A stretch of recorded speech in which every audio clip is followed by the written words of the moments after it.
तो दोस्तों आज जो है कि बिहार पुलिस के लिए स्पेशल जिसका भी 7 तारीख को एग्जाम होने वाला है, इस प्रश्न को जरूर देख के जाइएगा आप सभी। और जिसका 11 और आगे एग्जाम होने वाला है आपके लिए भी इंपॉर्टेंट है। तो चलिए शुरू करते हैं आज की इस वीडियो को हम सभी। आज का फर्स्ट क्वेश्चन देखिए, पहला क्वेश्चन है कि प्रथम विश्व युद्ध के दौरान कौन सा देश 1915 में ब्रिटेन के खिलाफ धुरी बलों में शामिल हुआ था। अगर इन सेट में किसी भी क्वेश्चन का आंसर पता हो तो अपना आंसर आप नीचे कमेंट बॉक्स में बता सकते हैं। तो याद रखिएगा बुल्गारिया देश शामिल हुआ था, ध्यान रखेंगे आप सभी। ऑप्शन नंबर बी बिल्कुल करेक्ट आंसर होगा। बुल्गारिया की राजधानी कहाँ पे, सोफिया है, याद रखिएगा आप सभी, याद रहेगा आप सभी को। अच्छा, अगर क्वेश्चन पूछा जाए कि पहला विश्व युद्ध जो है ये शुरू कब हुआ था, 1914 में शुरू हुआ था और चला कब तक था, 1918 तक चला था, ध्यान रखिएगा। अच्छा, दूसरा विश्व युद्ध के बारे में पूछा जाए तो ध्यान रखिएगा ये 1939 में शुरू होता है और 1945 तक चलता है, ध्यान रखिएगा। जब जापान पे 1945 में अमेरिका के द्वारा बम गिराया गया, उसके बाद जो है कि जापान ने आत्मसमर्पण किया, उसके बाद जो है कि आपका दूसरा विश्व युद्ध समाप्त हो गया था। अगला है टिहरी बांध किन नदियों के संगम पर स्थित है। देखिए ये जितने भी क्वेश्चन है सारे सिलेक्टेड इंपॉर्टेंट क्वेश्चन है, इसी प्रकार का क्वेश्चन आपके पेपर में पूछा जाता है। टिहरी बांध किस नदियों के संगम पर स्थित है, तो ऑप्शन में ए बिल्कुल करेक्ट आंसर होगा, भागीरथी और भिलांगना के संगम पर है, ध्यान रखिएगा आप सभी। अगला क्वेश्चन देख लीजिएगा, किसी अर्धचालक का ताप बढ़ाने पर उसकी प्रतिरोधकता जो है फ्रेंड वो क्या होगी। चलिए क्वेश्चन नंबर 3 के लिए आपसे राइट आंसर कीजिएगा, तो प्रतिरोधकता घट जाएगी, ध्यान रखिएगा। याद रखिएगा अगर किसी अर्धचालक का ताप अगर बढ़ाएंगे तो प्रतिरोधकता क्या होगा, घट जाएगा, और ताप को घटाएंगे तो प्रतिरोधकता क्या हो जाएगा, बढ़ जाएगा, ध्यान रखिएगा आप सभी। और यहीं से याद रखिएगा जब भागीरथी और अलकनंदा का मिलन जब होता है तो यहीं से गंगा नदी निकलती है, ध्यान रखिएगा आप सभी, देवप्रयाग में। अगला क्वेश्चन देख लीजिएगा, क्वेश्चन है 4 नंबर, सूर्य अस्त एवं सूर्य उदय के समय सूर्य का आभासी चिपटापन निम्न परिघटना के कारण होता है। सूर्य उगते और सूर्य डूबते समय जो सूर्य का चिपटापन जो दिखाई देता है ये किस परिघटना के कारण दिखाई देता है, तो ये अपवर्तन के कारण होता है, ध्यान रखिएगा आप सभी। क्या बताएं, अपवर्तन के कारण होता है। अपवर्तन का कारण क्या क्या आपको बताए थे, पता है आप सभी को कि जैसे अगर कोई समुद्र है या पोखर है, इसमें मछली जो वास्तविक जगह पर रहता है उससे थोड़ा सा ऊपर दिखाई देता है, ये अपवर्तन के कारण ही होता है। एक गिलास में पानी धरा हुआ है और उसमें चम्मच डाल दीजिएगा, चम्मच आपको टेढ़ा दिखाई देगा, ये अपवर्तन के कारण आपको दिखाई पड़ता है, ध्यान रखिएगा आप सभी। अगला है निम्नलिखित में से किस पादप के परागकण मानवों में एलर्जी का कारण बनते हैं। राइट आंसर ऑप्शन में भी हो जाएंगे पार्थेनियम जो कि फ्रेंड ये मानवों में क्या करता है, एलर्जी का कारण बनता है, ऑप्शन में बी बिल्कुल करेक्ट आंसर होगा। देखिए जितने भी आपसे जुड़े हुए फ्रेंड क्लासेस को आपसे लाइक जरूर कीजिएगा, आपका एक लाइक हमें मोटिवेट कराता है। देखिए हम कोशिश करते हैं कि आपको बेहतर से बेहतर कंटेंट दिया जाए, हम अपने तरफ से 100% आपको देते हैं कंटेंट तैयार करने में, ताकि आप प्रश्न पेपर में बना के आए। बस आप सभी से यही रिक्वेस्ट है, आप सभी अपना काम कीजिए, क्लास को लाइक करके शेयर कीजिए और जितना हम आपको बताते हैं उतना कम से कम आपसे क्वेश्चन को याद करने का कोशिश कीजिए, काफ़ी आपको मदद करने वाला है। देखिए 100% आपका स्कोर इम्प्रूव होगा। निम्नलिखित में से कौन सा जाइलम का भाग नहीं है। जाइलम का काम क्या होता है, पानी का परिवहन करना होता है, ध्यान रखिएगा पौधों में, याद रखिएगा आप सभी। जड़ से पानी को उठा के पूरा पत्ती तक ले जाने का काम किसका है, जाइलम का है। वहीं पर अगर फ्लोएम की बात किया जाए तो फ्लोएम क्या करता है, ये पत्ती से भोजन बनवाता है और उसके बाद जड़ तक पहुंचाता है, ये किसका काम है, तो ध्यान रखिएगा वो फ्लोएम का काम होता है। तो चालनी नालिका जो है ये जाइलम का भाग नहीं है, जबकि वाहिनिका हो गया, वाहिका हो गया और तंतु ये सभी जाइलम का भाग हैं। अगला क्वेश्चन देख लीजिएगा, निम्नलिखित में से कौन सा क्षेत्र भारत का जैव विविधता अति क्षेत्र हॉट स्पॉट का प्रतिनिधित्व करता है। मोस्ट इंपॉर्टेंट क्वेश्चन है क्योंकि जैव विविधता से क्वेश्चन काफी ज्यादा पूछा गया था। राइट आंसर ऑप्शन में डी हो जाएगा, ध्यान रखिएगा पश्चिमी घाट जो कि फ्रेंड ये जैव विविधता क्षेत्र यानी कि हॉट स्पॉट का प्रतिनिधित्व करता है, ऑप्शन में डी बिल्कुल करेक्ट आंसर होगा। अगला है कैप्रोलैक्टम का उपयोग जो कि फ्रेंड ये किसके निर्माण के लिए किया जाता है।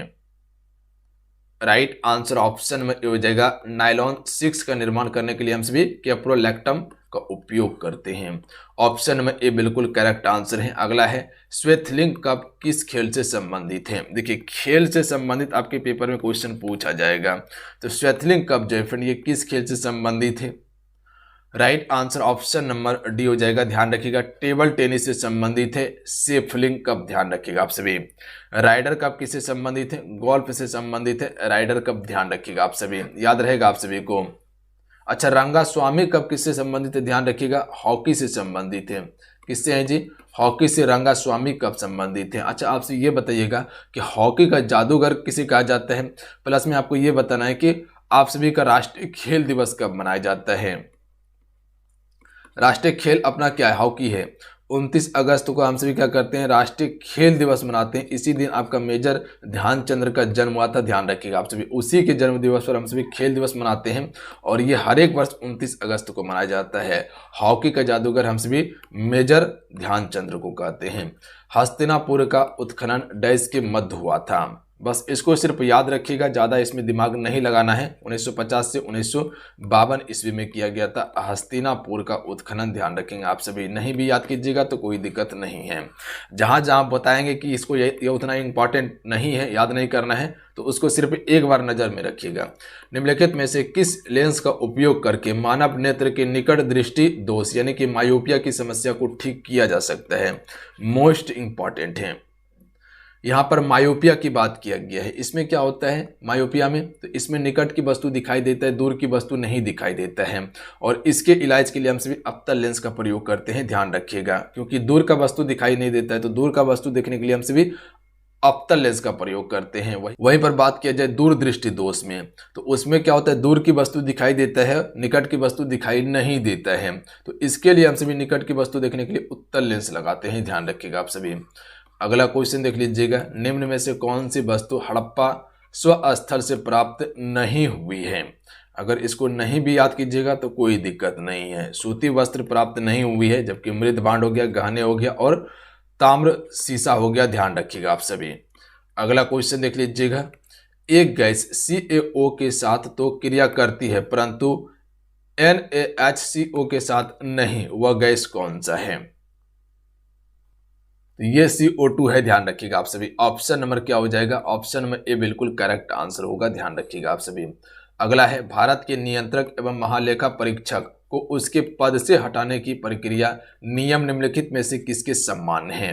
भारत का जो नियंत्रक और महालेखा परीक्षक होता है, इसको पद से हटाने का नियम जो है ये किसके सम्मान रखा गया है, तो भारत का जो उच्चतम न्यायालय के न्यायाधीश होते हैं उसी के सम्मान रखा गया है।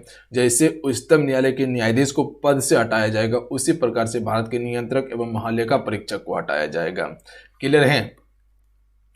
और जितना भी है ये सभी का नियुक्ति कौन करता है, राष्ट्रपति करता है। शब्द सेरिकल्चर डैश से संबंधित है, इंपॉर्टेंट क्वेश्चन है, बताइएगा तो आप सभी। तो याद रखिएगा आप सभी, रेशम से संबंधित आपका सेरिकल्चर। चलिए आपसे से एक क्वेश्चन है, पीसीकल्चर किससे संबंधित है। अगला क्वेश्चन है कि निम्नलिखित में से कौन सी विश्व की सबसे हानिकारक जलीय खरपतवार है। इनमें से कौन सी एक हानिकारक जलीय खरपतवार है जो कि विश्व की सबसे बड़ी है। आइकॉर्निया, ध्यान रखिएगा आप सभी। ऑप्शन में ए करेक्ट आंसर होगा। अगला है, निम्न में से कौन सा देश सार्क का सदस्य नहीं है। सार्क का मुख्यालय कहाँ पे पता है आप सभी को, काठमांडू में इसका मुख्यालय है, जो कि नेपाल में पड़ता है। तो इसमें जो है कि फ्रेंड ईरान को शामिल नहीं किया गया है, जबकि भूटान हो गया, अफगानिस्तान हो गया, मालदीव हो गया, ये सभी शामिल हैं। इसके अलावा याद रखिएगा आप सभी कि भारत भी अपना शामिल है इसमें, याद रहेगा आप सभी को, भारत भी शामिल है। उसके बाद जो है कि नेपाल भी आपका शामिल है, ध्यान रखिएगा आप सभी, नेपाल भी आपका शामिल है। उसके बाद पाकिस्तान जो नल्ला है वो भी आपका शामिल है, ध्यान रखिएगा आप सभी, नल्ला भी आपका शामिल है। उसके बाद एक याद रख लीजिएगा, श्रीलंका, जो कह सकते हैं कि ये जलीय सीमा साझा करता है आपका, ये भी शामिल है। और एक आपका बांग्लादेश याद रखिएगा आप सभी, वेस्ट बंगाल का याद रखिएगा, वेस्ट बंगाल का याद रखिएगा, ये भी आपका शामिल है। अगला क्वेश्चन देख लीजिएगा, क्वेश्चन है कि किस मुगल सम्राट के शासनकाल में मुगल दरबार में 4 तस्लीम और जमीन बोस लागू किए गए थे। तो ये किया गया था शाहजहां के शासनकाल में। ऑप्शन नंबर सी बिल्कुल करेक्ट आंसर होगा। अगला क्वेश्चन देख लीजिएगा, बौद्ध धर्म में उपदेश देने हेतु किस भाषा का प्रयोग किया गया था? ये भी आपके लिए इंपॉर्टेंट क्वेश्चन है, याद रखिएगा आप सभी। पाली भाषा का उपयोग किया गया था, ध्यान रखिएगा आप सभी। सबसे अधिक उपदेश कहाँ दिया था? श्रावस्ती में दिया था, और सबसे पहला उपदेश सारनाथ वाराणसी में दिया था। अगला है, अनुचुंबकत्व पदार्थ कैसे होते हैं? तो option number D correct answer होगा। चुंबक की ओर दुर्लभ और बल द्वारा आकर्षित होते हैं अनुचुंबक पदार्थ। याद रखिएगा, अगर क्वेश्चन पूछा जाए कि अनुचुंबक पदार्थ कैसे होते हैं, तो चुंबक की ओर जो है कि दुर्लभ बल द्वारा आकर्षित होते हैं। अगला क्वेश्चन देख लीजिएगा, किस मौर्य स्तंभ के शीर्ष पर एक विशाल हाथी स्थापित है? संकीसा स्तंभ है, ध्यान रखिएगा आप सभी। संकीसा स्तंभ में एक विशाल हाथी स्थापित किया गया है शीर्ष पर। अगला क्वेश्चन है, पर्यावरण संरक्षण के बारे में जागरूकता फैलाने में सहायक पुस्तक साइलेंट स्प्रिंग के लेखक कौन है? साइलेंट स्प्रिंग के लेखक जो फ्रेंड ये कौन है?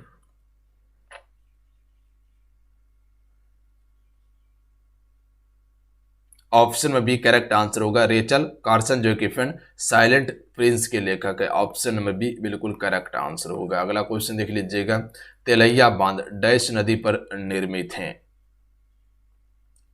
तो ये आपका बराकर नदी पर निर्मित है, झारखंड में। अगला क्वेश्चन देख लीजिएगा, निम्न श्रेणियों में से कौन सा पश्चिमी घाट का भाग नहीं है? इनमें से एक पश्चिमी घाट का भाग नहीं है। पश्चिमी घाट आपका ये वाला जो क्षेत्र है, ये वाला क्षेत्र पश्चिमी घाट है, और ये आपका पूर्वी घाट है। तो कामेत जो है ये पूर्वी घाट का क्षेत्र है, जबकि अनाईमुडी हो गया, पलनी हो गया और कार्डमम हो गया, ये सिर्फ पश्चिमी घाट का क्षेत्र है। अगला है, किस वर्ष केंद्र सरकार ने रेल बजट को आम बजट में मिला दिया था?